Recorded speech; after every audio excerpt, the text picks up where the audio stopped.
چه ترکیب رنگ پرده‌ای خونه‌مو گرون نشون میده. 100% ترکیب طلایی و کرم و وسط هم از حریر سفید استفاده کنی. این سه تا رنگ پنتی در کنار هم دیگه واقعا خونه شما رو گرونتر و لوکس‌تر نشون میده.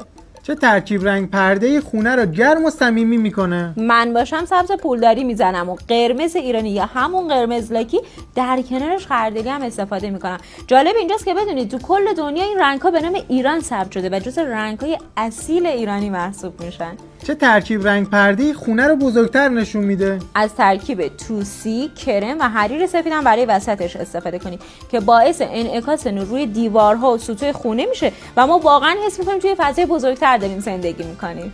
با چه ترکیب رنگی حس طبیعت رو تو خونه بیاریم؟ سبز مریم گلی، قهوه‌ای و بژ.